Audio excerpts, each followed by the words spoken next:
Hey guys, this is Arif Mohammad. Welcome back to our channel AK sir chemistry.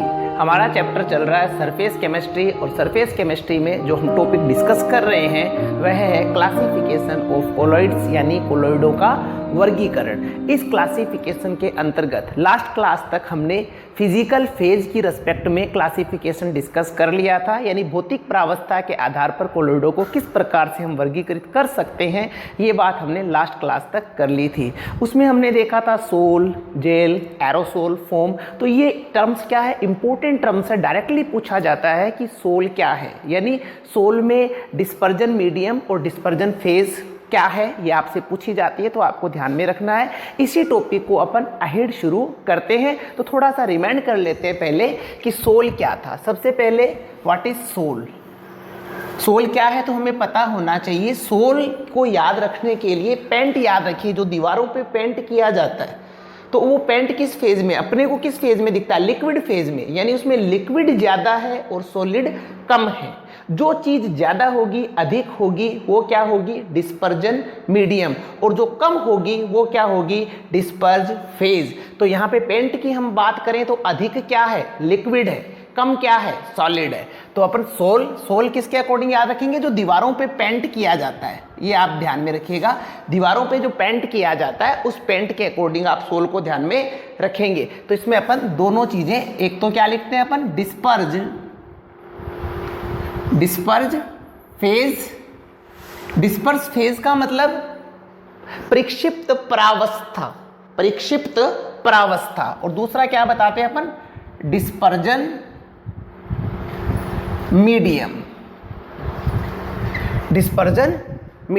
यानी परिक्षेपण माध्यम, dispersion medium. थोड़ा सा नीचे लिख दूं इसको मैं, डिस्पर्जन मीडियम यानी परिक्षेपण माध्यम, परिक्षिप्त प्रावस्था, परिक्षेपण माध्यम। तो सबसे पहले बात करें अपन सोल की। सोल किसको बोल रहे हैं अपन, पेंट। एग्जांपल ध्यान में रखना है। तो ज्यादा क्या है, लिक्विड अधिक है, तो लिक्विड क्या होगा, द्रव। परिक्षेपण माध्यम क्या होगा, द्रव। और परिक्षिप्त प्रावस्था क्या बोल देंगे, ठोस। आ रही बात समझ में, सॉलिड और लिक्विड। ठीक है, ओके। नेक्स्ट हमने बोला था जेल, जो इंपॉर्टेंट है वो बता रहा हूं, थोड़ा सा रिमाइंड कर लेते हैं। जेल नाम आते ही याद रखिएगा, बालों का जेल। जो बालों में जेल लगाते हैं, सब लगाते हैं बड़े चाव से, उसी जेल की यहां पे बात कर रहे हैं, बालों का जेल। अब बालों का जेल लिक्विड सा होता है क्या, लिक्विड फेज में तो नहीं होता, कैसा होता, सॉलिड सा होता है। उसमें से हाथ भर के अपने को पूरा निकाल के और फिर अप्लाई करना होता है। ऐसे निकाला यूं लगाते हैं ना हम लोग, तो किस फेज में हो, सॉलिड फेज में है। तो अधिक क्या है, सॉलिड। ज्यादा क्या है, ठोस है। और जो अधिक होगा वो क्या होगा, डिस्पर्जन मीडियम। तो यहाँ पे डिस्पर्जन मीडियम क्या होगा, ठोस। ध्यान रखिएगा भाई इसको, सॉलिड डायरेक्टली एग्जाम में पूछा जाता है। और डिस्पर्ज फेज क्या हो जाएगी, लिक्विड, द्रव। ठीक है, लिक्विड या इसे क्या कह देंगे, द्रव। आ रही है बात समझ में, ओके। एरोसोल नाम क्या दिया, एरोसोल। एरो जो एरो वर्ड बना है वो बना है एयर से, और एयर का मतलब हवा। हवा क्या है, गैस। हवा क्या है, गैस। तो यहां पे डिस्पर्जन मीडियम क्या होगा, गैस होगा ना, डिस्पर्जन मीडियम गैस। और डिस्पर्ज फेज क्या होगी, डिस्पर्ज फेज डिपेंड करता है। देखिए दो तरह के एरोसोल डिस्कस करते हैं अपन। अगर लिक्विड एरोसोल है, लिक्विड एरोसोल, द्रव एरोसोल होने पर डिस्पर्ज फेज होगा द्रव, और सॉलिड एरोसोल यानी ठोस एरोसोल होने पर डिस्पर्ज फेज होगा ठोस। ठीक है, एरोसोल गैस में अगर द्रव है तो द्रव एरोसोल, ठोस है तो ठोस एरोसोल, सॉलिड एरोसोल। यहीं पे एक और अपन ने इंपॉर्टेंट कोलॉइड डिस्कस किया था, emulsion. What is emulsion, emulsion का हिंदी वर्ड भी ध्यान रखिएगा भी, पायस बोलते हैं। इमल्सन क्या है, इमल्सन के लिए आप ध्यान में रखिए, दूध, छाछ, है ना। तो दूध की बात करें तो दूध में क्या है, फैट किस फेज में, लिक्विड फेज में। और क्या है, द्रव, जल है, जल में फैट है, पानी में वसा है। तो दोनों ही किस फेज में, द्रव फेज में। दूध ध्यान रखिएगा, इमल्सन के लिए क्या ध्यान में रखें, दूध। दूध में क्या है? फैट। फैट किस फेज में? लिक्विड। तेल है ना भाई, फैट को तेल बोल दो। तेल किस फेज में? लिक्विड फेज में। और पानी किस फेज में? लिक्विड फेज में। तो डिस्पर्ज मीडियम यहाँ क्या होगा? डिस्पर्जन मीडियम द्रव, लिक्विड, और डिस्पर्जन फेज होगा ये भी लिक्विड। ठीक है, ये ध्यान रखिएगा आप।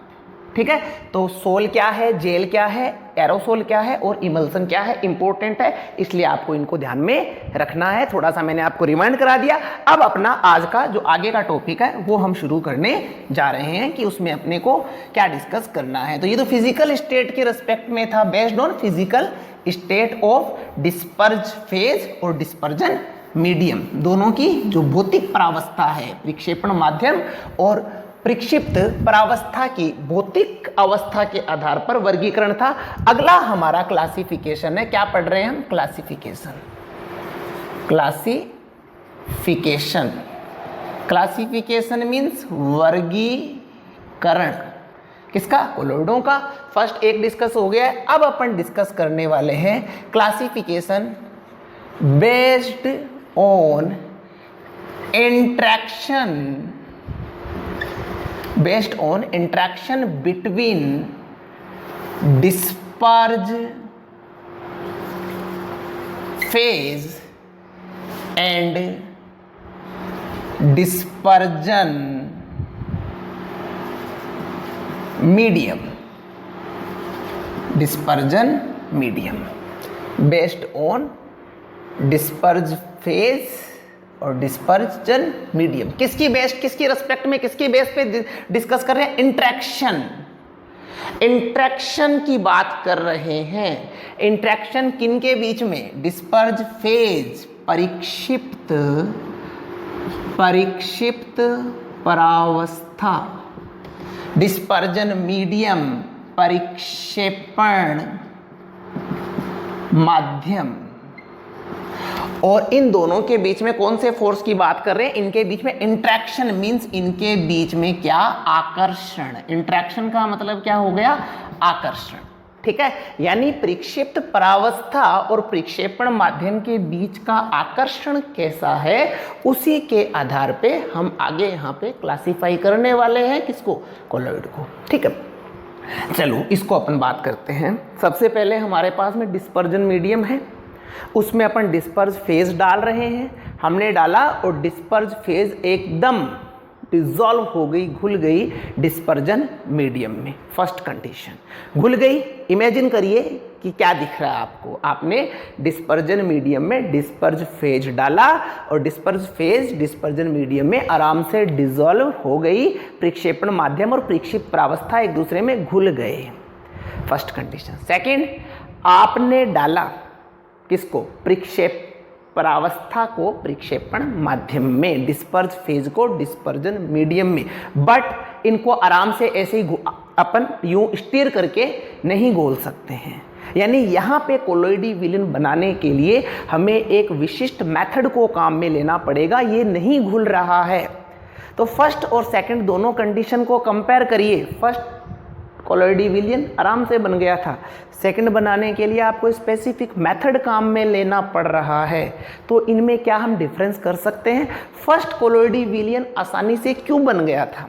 क्योंकि पहली कंडीशन में जो डिस्पर्ज मीडियम है और डिस्पर्ज फेज है, इनके बीच में आकर्षण अधिक है। इनके बीच में आकर्षण अधिक है। और आपने डिस्पर्जन मीडियम ले रखा है, मान लीजिए द्रव फेज में, लिक्विड फेज में ले रखा है। तो यहाँ पे आकर्षण अधिक है। किसका? द्रव का। किसके साथ में? डिस्पर्ज फेज के साथ में, प्रक्षिप्त परावस्था के साथ में। तो यहाँ पे जो कोलोइड बन रहा है, आप उसको क्या कह सकते हो? द्रव क्या है हमारा? प्रक्षेपण माध्यम। प्रक्षेपण माध्यम का लगाव है किसके साथ? प्रक्षिप्त परावस्था के साथ। स्नेह है, प्रेम है किसके साथ में? प्रक्षिप्त परावस्था के साथ में। तो यहाँ पे जो कोलोइड बनेगा उसे आप क्या कहेंगे? द्रव स्नेही कोलोइड। बात आ रही समझ में? क्यों? क्योंकि दोनों में इंट्रैक्शन है, अच्छा आकर्षण है, इसलिए द्रव स्नेही कोलोइड। सेकंड कंडीशन में द्रव आपका डिस्पर्जन मीडियम है और आप इसमें प्रक्षिप्त परावस्था इसमें डिसॉल्व कर रहे हो, यहाँ पे आप इसमें मिला रहे हो, डिस्पर्ज फेज। नहीं बन रहा है कोलोइडी विलेन आराम से। क्यों नहीं बन रहा है? क्योंकि इस डिस्पर्जन मीडियम और डिस्पर्ज फेज के बीच में आकर्षण नहीं है। आकर्षण नहीं है किसका? द्रव का इस परिक्षिप्त प्रावस्था के साथ में। तो आप क्या कहेंगे? द्रव विरोधी। ठीक है, तो दो कैटेगरी बन गई। फर्स्ट इज द्रव स्नेही जिसे आप लियोफिलिक कहते हैं, और सेकंड द्रव विरोधी जिसे आप लियोफोबिक कहते हैं। तो इसी रिस्पेक्ट में हम दोनों प्रकार की कैटेगरी को डिस्कस करते हैं, कंपैरेटिवली दोनों के बारे में हम बात करते हैं। तो हम यहाँ पे दोनों को कंपैरेटिव डिस्कस कर लेते हैं। ठीक है, फर्स्ट कैटेगरी हम यहाँ पे बनाते हैं लियोफिलिक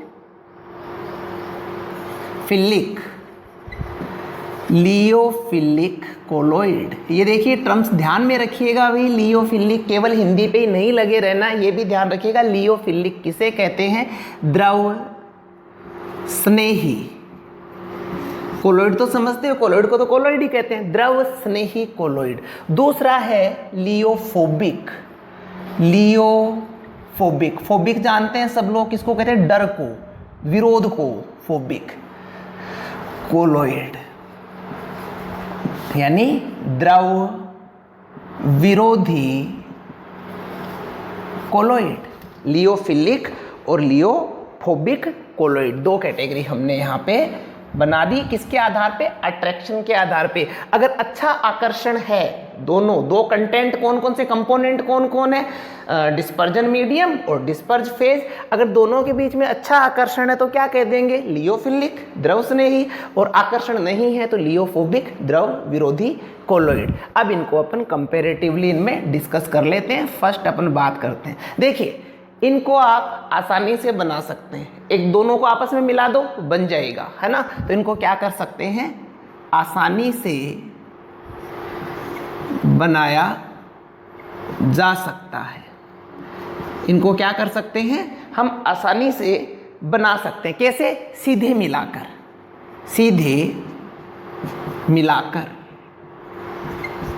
किसको? प्रक्षिप्त परावस्था और प्रक्षेपण माध्यम को। इन्हें सीधे मिलाकर नहीं बना सकते हैं, विशिष्ट विधियों के द्वारा बनाया जाता है, बाय स्पेसिफिक मेथड। विशिष्ट विधियां बात करेंगे आगे अपन। विशिष्ट विधियों से बनाया जाता है। फर्स्ट कंडीशन, सीधे मिलाकर बनाया जा सकता है, आसानी से बनाया जा सकता है, विशिष्ट विधियों से बनाया जाता है। सेकंड, जो लियोफिलिक है वह रिवर्सिबल नेचर का है, उत्कर्मणीय यानी रिवर्सिबल नेचर का है, उत्कर्मणीय नेचर का है। और यह है अनुत्कर्मणीय। यह कौन? लियोफोबिक। अनुत्कर्मणीय यानी इररिवर्सिबल। ध्यान दें, उत्कर्मणीय है, यह अनुत्कर्मणीय है। इसको देखिए कुछ इस प्रकार से समझते हैं कि जैसा ये उत्कर्मणीय कैसे है, ये अनुत्कर्मणीय कैसे, बात करते हैं।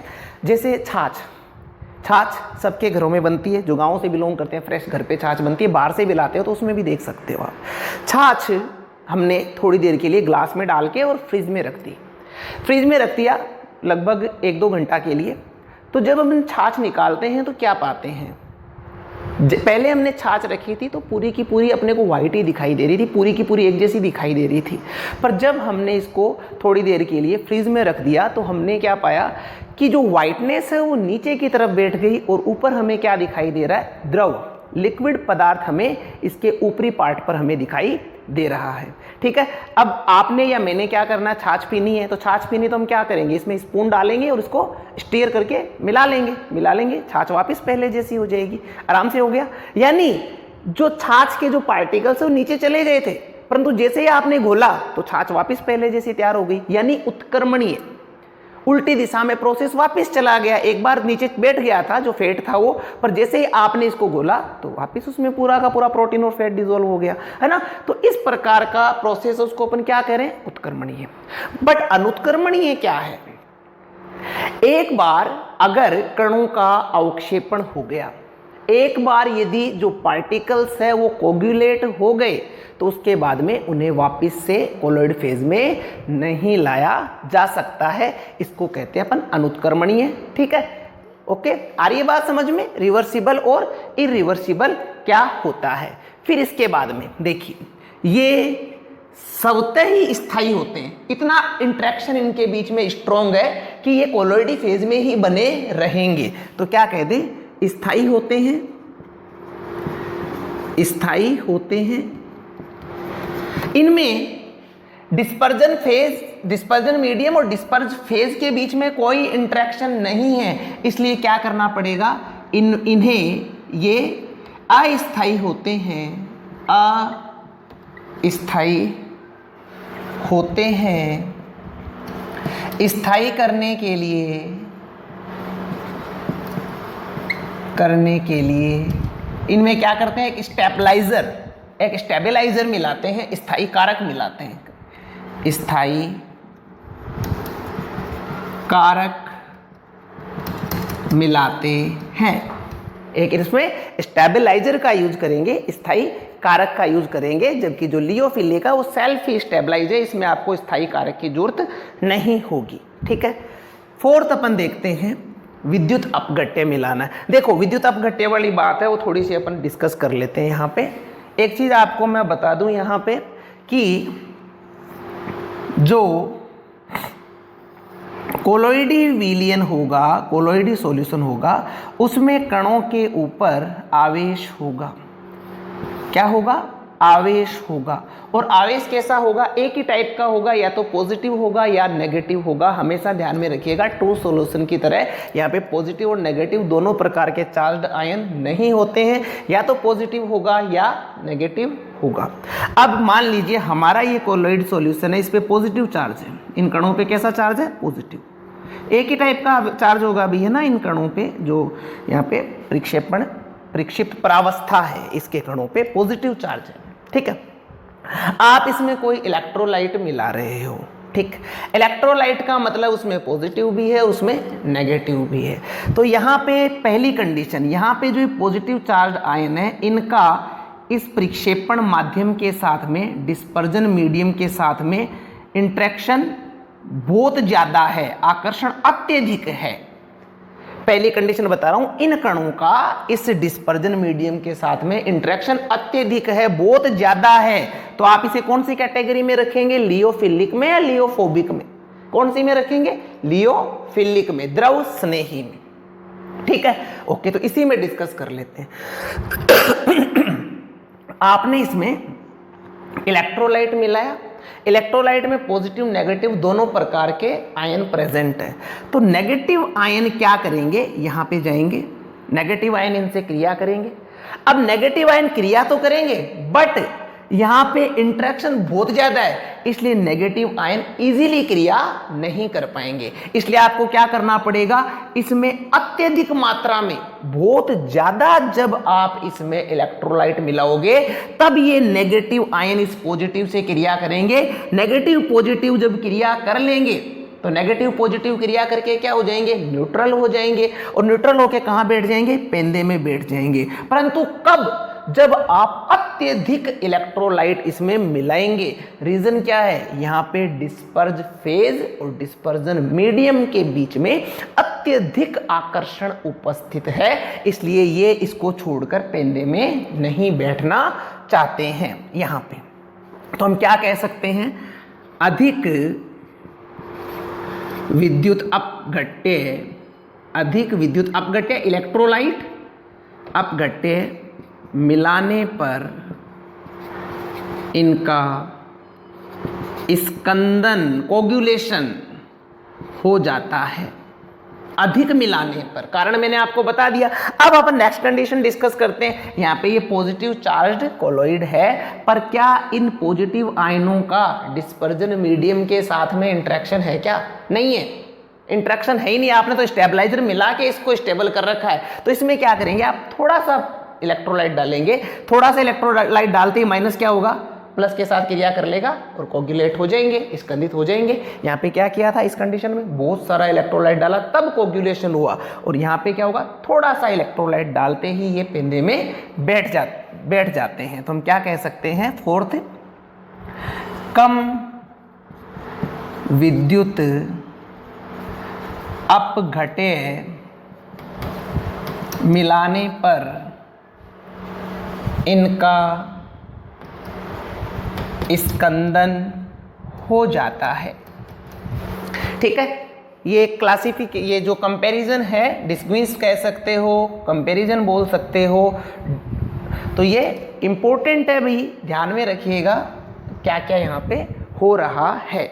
नेक्स्ट हम बात करते हैं इसमें, इसको विजिबिलिटी कैसी है, क्या यहाँ पे कोलोइडी कणों को आप देख सकते हो या नहीं देख सकते हो। देखिए यहाँ पे इंटरेक्शन बहुत ज़्यादा है, आपस में ऐसे घुल मिल गए लगभग ट्रू सॉल्यूशन की तरह। तो यहाँ पे आप इसे अल्ट्रा माइक्रोस्कोप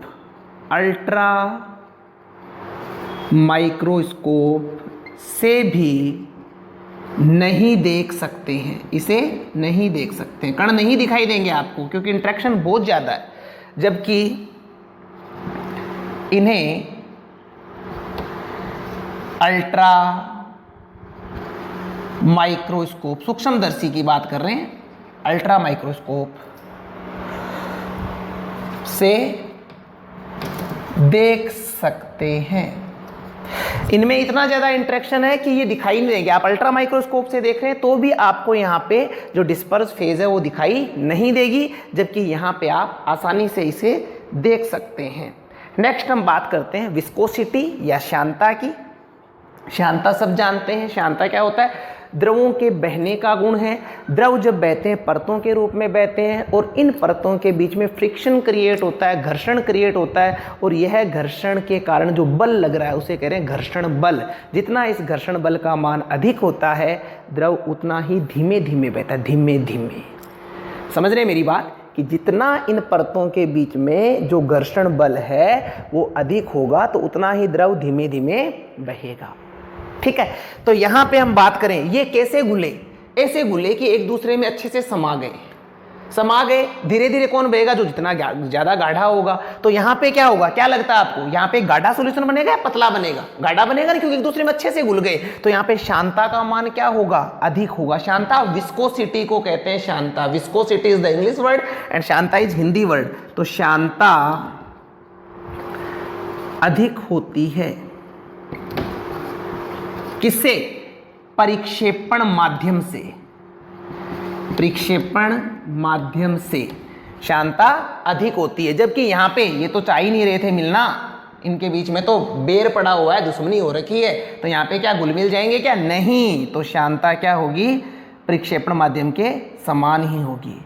श्यानता परिक्षेपण माध्यम के समान। ठीक है, तो इसको अपन ने विस्कोसिटी के रेस्पेक्ट में बात हमने करी। आगे हम बात करते हैं सरफेस टेंशन की।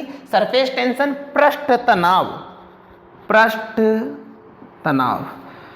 तनाव की बात कर लेते हैं। भी सब जानते हैं पृष्ठ तनाव क्या होता है, जो ऊपर सतह पे जो पार्टिकल है उनको अंदर के कणों के द्वारा आकर्षित किया जाता है। कण अंदर चले गए, सतह पर कणों की संख्या घट गई, एक दूसरे को आकर्षित कर रहे हैं, तो सरफेस क्या हो गई, संकुचित हो गई, कंजस्टेड हो गई। क्यों, क्योंकि जो कण है, सतह वाले कण है, उनको नीचे वाले कण आकर्षित कर लेते, खींच लेते हैं, इसलिए सतह पर कणों की संख्या घट जाती है। बट यहाँ पे क्या होना है, कण बढ़ गए, क्योंकि आपने डिस्पर्स फेज डाल दिया। कणों की संख्या सतह पर बढ़ गई। कण भी कैसे बढ़े, जिनके बीच में इंटरेक्शन, आकर्षण अधिक है। तो सतह पर कणों की संख्या क्या हो गई, बढ़ गई। अब कणों की संख्या बढ़ गई तो पृष्ठ तनाव क्या होगा, पहले जितना खिंचाव था इन कणों के बीच में क्या उतना होगा, क्या नहीं होगा। बात आ रही है समझ में, क्योंकि पहले तो क्या थे, कण कम थे तो वो एक दूसरे को बहुत ज्यादा एक दूसरे को यूं खींच रहे थे। पर अब क्या होगी, कणों की संख्या बढ़ गई। कणों की संख्या बढ़ गई तो सरफेस टेंशन क्या हो गई, कम हो गई, क्योंकि कणों की संख्या बढ़ गई तो अब खींचातानी उतनी सतह पर नहीं रहेगी। तो पृष्ठ तनाव कम होता है, किससे, परिक्षेपण माध्यम से पृष्ठ तनाव कम होता है। और यहाँ पे पृष्ठ तनाव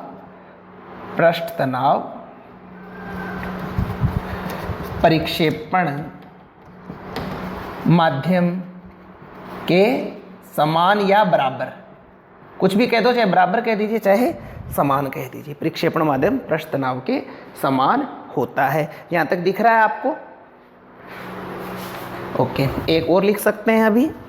नेक्स्ट देखिए, ये टिंडल प्रभाव प्रदर्शित नहीं करते हैं, टिंडल इफेक्ट शो नहीं करते हैं, क्योंकि लगभग ट्रू सॉल्यूशन के पास में है। इनके कणों की साइज इतनी नहीं होती है कि ये जो प्रकाश गिर रहा है इन कणों पे उसकी स्कैटरिंग कर दे, उसको प्रकीर्णित कर दे, जबकि इनके द्वारा टिंडल इफेक्ट, बताया था मैंने लास्ट क्लास में, टिंडल प्रभाव होता है क्या है? छोटे से अंधेरे कमरे में एक सूक्ष्म छिद्र से प्रकाश आ रहा है और उस प्रकाश का जो पाथ है वो स्पष्ट क्लियर दिखाई दे रहा है, उसी को टिंडल इफेक्ट कहते हैं। तो ये टिंडल प्रभाव प्रदर्शित करते हैं।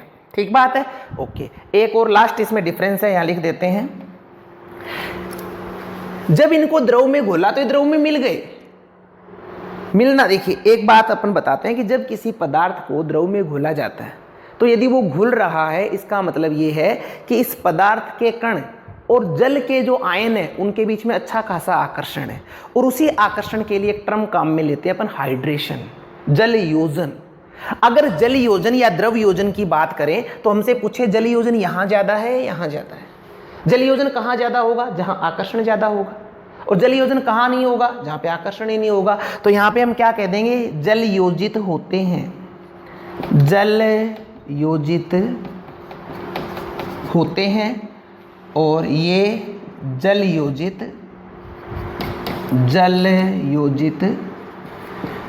नहीं होते हैं।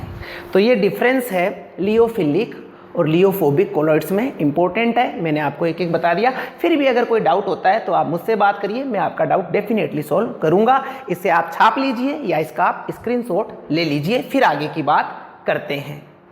चलिए मिटा दें इसे। ओके, नेक्स्ट हम बात करेंगे कि जो डिस्पर्ज फेज है, प्रक्षिप्त परावस्था है, उसके कणों के आकार के आधार पर कोलॉइड्स कितने प्रकार के हो सकते हैं, इसके बारे में हम बात करेंगे। ठीक है, ये क्या था? इंट्रैक्शन था किसके बीच में? डिस्पर्ज फेज और डिस्पर्जन मीडियम के बीच में। आगे हम क्लासिफिकेशन डिस्कस करने वाले हैं based on size of particle, size of particles. किसके पार्टिकल्स की बात करेंगे यहां पे? डिस्पर्ज फेज के, यानी परिक्षिप्त particles of disperse phase, disperse phase, परिक्षिप्त परावस्था के, परिक्षिप्त परावस्था के कणों के आकार के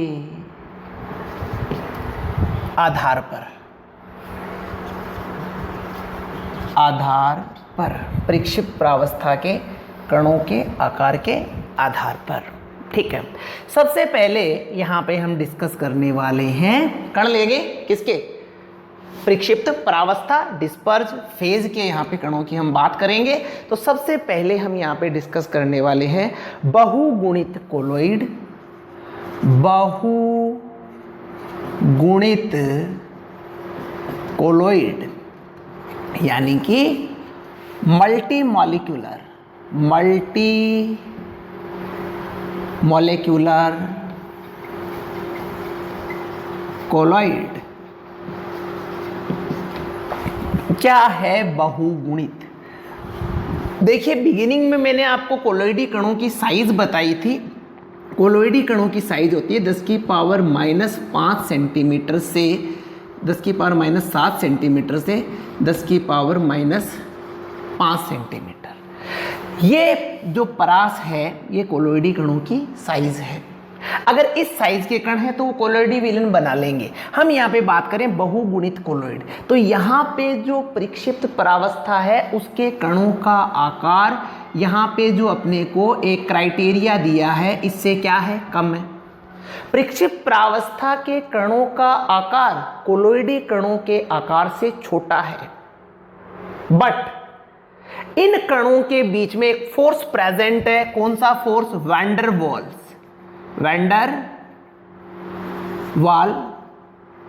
फोर्स, वैंडर वाल बल उपस्थित है। यहां पे कोलोइडी कण है और इन कोलोइडी कणों का आकार इस क्राइटेरिया से कम है, बट इन कणों के बीच में फोर्स है। कौन सा? वैंडर वाल फोर्स। अब इसी वैंडर वाल फोर्स के कारण क्या होगा, ये कण पास पास आएंगे और पास पास आकर क्या होगा, इस क्राइटेरिया के साइज को प्राप्त कर लेंगे। एक कण का आकार कोलोइड का नहीं है। जो कोलोइड अपने को साइज चाहिए कोलोइड के लिए वह एक कण का साइज नहीं है, पर बहुत सारे कण वैंडर वाल्स फोर्स के कारण क्या आ गए, पास पास आ गए और इन कणों का आकार कैसा हो गया, कोलोइड के जैसा हो गया। जो अपने को कोलोइड के लिए चाहिए उतना आकार ये प्राप्त कर कोलोइड का निर्माण करते हैं। तो कैसे बना कोलोइड?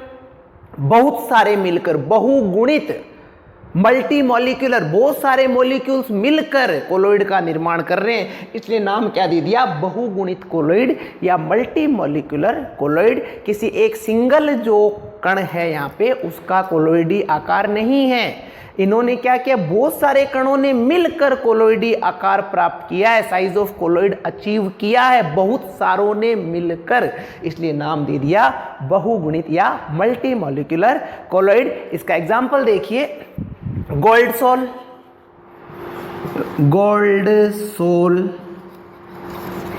सल्फर सोल, सोने का सोल, सल्फर का सोल, गंधक का सोल। देखिए सल्फर के सोल में क्या होता है, लगभग 1000 S8 अणु मिलकर कोलोइडी विलयन बनाते हैं, कोलोइडी आकार प्राप्त करते हैं। किसमें? सल्फर के सोल में। लगभग सल्फर के 1000 अणु मिलकर सल्फर का, या इससे भी क्या क्या हो सकता है, 1000 तो लगभग दिया गया है, इससे भी क्या अधिक अणु मिलकर क्या प्राप्त करते हैं, कोलोइडी आकार प्राप्त करते हैं। इसलिए 1000 मिलकर, बहुगुणित, बहुत सारे मिलकर कोलोइडी आकार प्राप्त कर रहे हैं, इसे कहते हैं मल्टी मॉलिक्यूलर या बहुगुणित कोलोइड।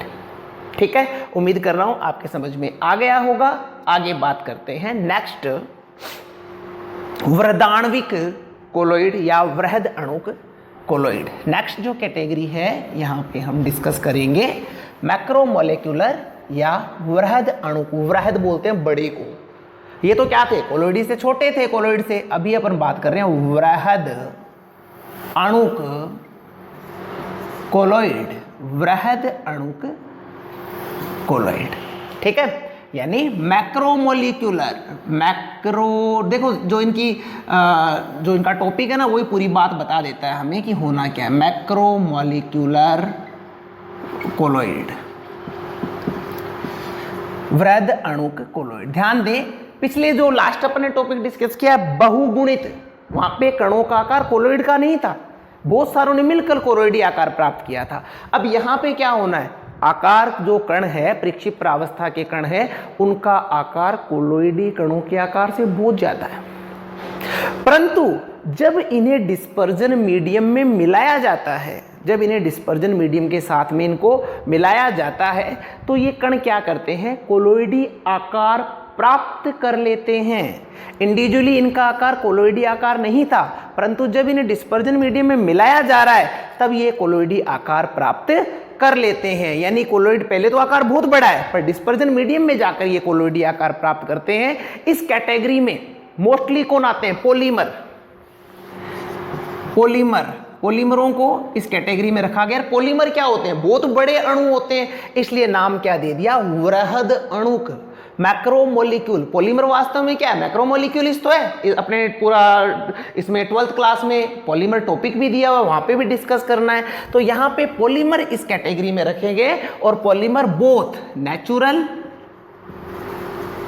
और सिंथेटिक, दोनों पॉलीमर इस कैटेगरी में आते हैं। नेचुरल की बात करें तो स्टार्च, प्राकृतिक जो पॉलीमर है, स्टार्च हो गया,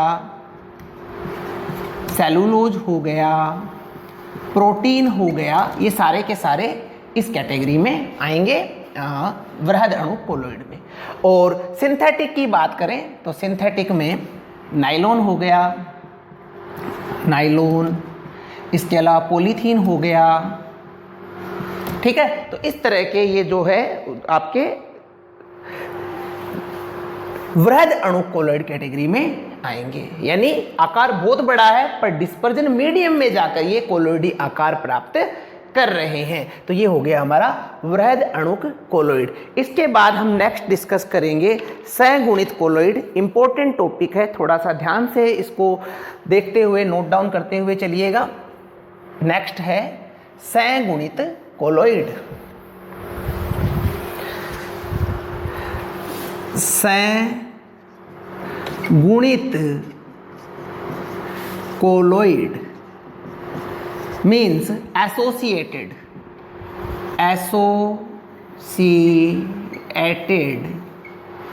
कोलोइड। ये क्या है, बात करेंगे इनके बारे में भी पूरी। एसोसिएटेड कोलोइड क्या है, देखिए फिर से बता दूं, बहुगुणित में क्या हुआ था, कोलोइडी आकार नहीं था पर बहुत सारे कणों ने मिलकर कोलोइडी आकार प्राप्त कर लिया था।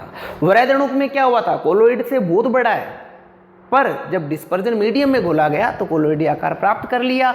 अब यहां पे बात करें सगुणित कोलोइड, ये क्या है, देखिए एट द लेस कंसंट्रेशन, कम सांद्रता पर किसकी भांति व्यवहार करते हैं, विद्युत अपघट्य की भांति व्यवहार करते हैं। कम सांद्रता पे किसकी भांति व्यवहार कर रहे हैं, विद्युत अपघट्य की भांति व्यवहार कर रहे हैं। परंतु उच्च सांद्रता, हाई कॉन्सेंट्रेशन, उच्च सांद्रता पर किसका निर्माण करते हैं, कोलोइड का निर्माण करते हैं। इन्हें क्या कहते हैं, सगुणित कोलोइड कहते हैं। यानी वे पदार्थ जो कम सांद्रता पर तो विद्युत अपघट्य की भांति यानी पॉजिटिव और नेगेटिव चार्ज में टूटना इनकी नेचर होती है, पर अधिक सांद्रता पर कोलोइड का निर्माण करे और इस प्रकार से जो कोलोइड बनता है उसे कहते हैं सगुणित कोलोइड। ठीक बात है, आ रही है बात समझ में। कम सांद्रता पर विद्युत अपघट्य है परंतु उच्च सांद्रता पर कोलोइड है। अब सांद्रता की बात आई तो कौन सी सांद्रता पे कोलोइड बनेंगे, किस सांद्रता पे कोलोइड का निर्माण करेंगे, उसके लिए कुछ टर्म तो होनी चाहिए ना कि भाई इस सांद्रता पर कोलोइड का निर्माण कर लेंगे। तो उसी से रिलेटेड एक टर्म दी जाती है, इंपॉर्टेंट है, CMC। What is CMC, C for critical, M for micelle, critical micelle concentration, C for critical, M for micelle और C for concentration. Critical micelle concentration, क्रांतिक मिशेलीकरण सांद्रता, क्रांतिक मिशेलीकरण सांद्रता, क्रिटिकल मिशेलाइजेशन कॉन्सेंट्रेशन या मिशेल कंसंट्रेशन, मिशेल सांद्रता। इसको अपन इस प्रकार से डिफाइन करते हैं। क्या, देखिए कोई भी पदार्थ है, कोई भी पदार्थ आपने ले रखा है, वह CMC से निम्न सांद्रता पर तो किसकी भांति व्यवहार करेगा, विद्युत अपघट्य। मैं ये बता रहा हूं आपको CMC क्या है, क्रिटिकल मिशेल कॉन्सेंट्रेशन क्या है, कि CMC से निम्न पे तो ये पदार्थ किसकी भांति व्यवहार कर रहा है, विद्युत अपघट्य की भांति व्यवहार कर रहा है।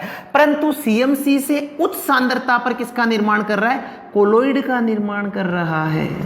किसी भी पदार्थ के लिए वह सांद्रता जिससे नीचे की सांद्रताओं पर वह विद्युत अपघट्य की भांति व्यवहार करता है और इस सांद्रता से उच्च सांद्रता पर वह कोलॉइड का निर्माण कर लेता है। यही सांद्रता CMC क्रिटिकल मिशेल कंसंट्रेशन, क्रांतिक मिशेलीकरण सांद्रता कहलाती है। ये फिक्स कंसंट्रेशन है, इससे लो कंसंट्रेशन पे तो क्या करने वाला है, इलेक्ट्रोलाइट की भांति बिहेव करेगा, और इससे हाई कंसंट्रेशन पे क्या कर लेगा, कोलॉइड का निर्माण कर लेगा। CMC साबुन के लिए बात करें अपन, साबुन के लिए CMC की वैल्यू होती है 10⁻³ मोल प्रति लीटर, मोल प्रति लीटर साबुन के लिए। यानी इस कंसंट्रेशन से हाई कंसंट्रेशन पे तो साबुन कोलॉइड बना लेगी, परंतु इससे लो कंसंट्रेशन पर साबुन कोलॉइड नहीं बनाएगी। ठीक बात है, ओके। ये है आपका CMC, ध्यान रखना है। एसोसिएटेड कोलॉइड क्या है, लोअर कंसंट्रेशन पर इलेक्ट्रोलाइट, हायर कंसंट्रेशन पर कोलॉइड। CMC क्या है, इससे कम कंसंट्रेशन होगी तो पदार्थ विद्युत अपघट्य की भांति व्यवहार करेगा, और इससे अधिक कंसंट्रेशन ले ली तो पदार्थ कोलॉइड की भांति व्यवहार करेगा। इसे अपन एक एग्जाम्पल से समझते हैं जो कि इंटरेस्टेड है, 10th क्लास से आप लोग पढ़ते आ रहे हैं। तो इसके एक चीज़ बता दूं आपको, लिखते हुए चलिए, सेल्फ नोट्स बनाइए, क्योंकि सुना हुआ आप चाहें कि परमानेंट आपको याद रहे, नहीं रहेगा। इसलिए गाइस नोट्स बनाइए, कॉपी पेन साथ में रखिए। चलिए आगे हम बात करते हैं मिशेल फॉर्मेशन की। मिशेल फॉर्मेशन, मिशेल का निर्माण, इसी सगुणित कोलॉइड में बात कर रहे हैं। Micelle formation, micelle formation, micelle formation, micelle formation, micelle का निर्माण। इस मिशेल के निर्माण को पढ़ने के लिए देखिए, साबुन की हम बात कर रहे हैं। साबुन क्या होती है, जो फैटी एसिड्स होते हैं उनके सोडियम और पोटेशियम साल्ट्स होते हैं। फैटी एसिड्स कैसे, लॉन्ग चेन्ड, लंबी श्रृंखला वाले फैटी एसिड, वसीय अम्ल या मैं कहूँ कार्बोक्सिलिक अम्लों के सोडियम और पोटेशियम लवण साबुन कहलाते हैं। तो यहाँ पे हम बात करते हैं, साबुन ले ली हमने, सोडियम स्टीयरेट। बात किसकी कर रहे हैं हम, सोडियम स्टीयरेट।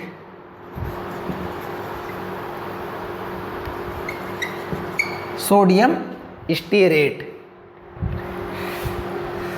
को हम यहाँ पे डिस्कस कर रहे हैं। सोडियम स्टीयरेट क्या होता है, C17H35COONA, ये है सोडियम स्टीयरेट। इस सोडियम स्टीयरेट को अगर आप एनालिसिस करें तो यहाँ पे ये वाला पार्ट तो है इसका हाइड्रोकार्बन पार्ट, और ये है इसका कार्बोक्सिलिक पार्ट। यहाँ पे जो हाइड्रोकार्बन पार्ट आप देख रहे हो, हाइड्रोकार्बन पार्ट होता है हाइड्रोफोबिक। हाइड्रोफोबिक यानी जल विरागी, जल विरोधी, कुछ भी बोल सकते हो। हाइड्रोकार्बन्स पानी से दूर हटना चाहती हैं, जबकि COO जो पार्ट आप देख रहे हैं, ये वाला पार्ट है इसका हाइड्रोफिलिक। हाइड्रोफिलिक यानी जलरागी या जल स्नेही, कुछ भी बोल सकते हो। बात आ रही है समझ में। साबुन, ये साबुन है सोडियम स्टीयरेट, और इस सोडियम स्टीयरेट में जो ये वाला पार्ट है ये तो है जल विरागी और ये है जल रागी। देखिए इसका डिसोसिएशन कुछ इस प्रकार से दिखा सकते हैं अपन, C17H35COONA, ये किस प्रकार से टूटता है। एक तो स्टीयरेट आयन प्राप्त होगा और साथ में Na+, इस प्रकार से इस इलेक्ट्रोलाइट का डिसोसिएशन हो जाएगा अगर आप लेस कंसंट्रेशन लेंगे तो। पर यदि CMC से, यदि क्रिटिकल मिशेल कंसंट्रेशन से आपने हाई कंसंट्रेशन ले ली तो यहाँ पे ये कोलॉइड का निर्माण करेंगे। कैसे करेंगे देखिएगा। इसकी बात करें, इतना पार्ट हमने बता दिया क्या है, हाइड्रोफोबिक, और ये है हाइड्रोफिलिक। ठीक है, ओके। जब आप इसे वाटर में, साबुन पानी पे तो पानी डाल के तो लगाओगे, सूखी तो लगने से रही। जब आप इसे पानी में लगाओगे तो इससे कुछ यूनिट्स प्राप्त होंगी अपन को। कैसी यूनिट्स प्राप्त होंगी? देखिए इस पूरे पार्ट को मैं इस प्रकार से शो कर दूं, जो COO माइनस आपको पार्ट दिखाई दे रहा है उसको तो यूं गोल राउंड से शो कर दें, और जो हाइड्रोकार्बन पार्ट दिखाई दे रहा है उसको इस तरह से हाइड्रोकार्बन श्रृंखला को ऐसे शो कर दिया, और ये CO माइनस पार्ट इसका है। तो जब आप साबुन लगाएंगे तो इस साबुन से क्या होगा, इस तरह की इकाइयां निकलेगी। पानी में कैसी इकाइयां जाएगी? ऐसी इकाइयां जाएगी। जल में क्या जा रही है? इस प्रकार की इकाइयां जा रही है, अलग अलग जा रही है। बट यहां पे देखिए इस वाले पार्ट को क्या है, जल से कोई लगाव नहीं है, जल विरोधी है, जबकि ये क्या है, जल स्नेही है, जल रागी है। तो यहां इस जल में जाकर ये इकाइयां क्या करने वाली है? इकाइयां, ये वाला पार्ट जल रागी है इस प्रकार से, ये वाला पार्ट क्या है, जल रागी, इसलिए जल के संपर्क में रहना चाहेगा, जबकि ये क्या है, जल विरोधी है, जल विरागी है, इसलिए जल से दूर हटना चाहेगा और इस प्रकार से इकट्ठा हो जाएगा। यहां पे जो एक पिंजरे के समान एक केज लाइक स्ट्रक्चर बनी है, इसी स्ट्रक्चर को कहते हैं मिशेल। ऐसा क्यों हुआ? क्योंकि ये पार्ट जल रागी है, हाइड्रोफिलिक है, इसलिए जल के संपर्क में पड़ा हुआ है खूब आनंद से, मौज से। बट ये जो इसका हाइड्रोकार्बन पार्ट है, जो अपन पूंछ के समान यहाँ पे संरचना दिखा रहे हैं, टेल जैसी यहाँ पे संरचना दिखा रहे हैं, वह हाइड्रोफोबिक है, इसलिए वो क्या जल से दूर हट रहा है, इसलिए क्या हो गए, आसपास खुद ही आ गए। यहाँ पे केज के समान संरचना बनी है, इसी को मिशेल कहते हैं। चलिए देखते हैं कपड़े का मेल कैसे उतरता है, उसकी हम बात करते हैं। कपड़े पे जो मेल लगता है वो मेल कहाँ से कैसे आता है? हमारी बॉडी में सीबेशियस ग्लैंड्स प्रेजेंट है, और सीबेशियस ग्लैंड्स क्या रिलीज करती है? ऑयल, तेल रिलीज करती हैं। और जब इस ऑयल पे मिट्टी आकर गिरती है या मिट्टी जब इसके संपर्क में आती है तो वही क्या बन जाता है? मेल बन जाता है। तो क्या हम कह सकते हैं कि मेल की नेचर ऑयली होती है? मेल की नेचर तेलीय होती है, और तेल क्या होते हैं? हाइड्रोकार्बन्स। ठीक है, मान लीजिए ये एक कपड़ा है और इस कपड़े पे ये मेल लगा हुआ है। अब इस पे आपने साबुन अप्लाई करी तो साबुन से किस प्रकार की इकाइयां निकलेगी? ये इकाइयां निकलेंगी ना, जिसमें हाइड्रोफिलिक और हाइड्रोफोबिक दोनों पार्ट प्रेजेंट है। ये होगा ना, ये साबुन से इस प्रकार की इकाइयां आई।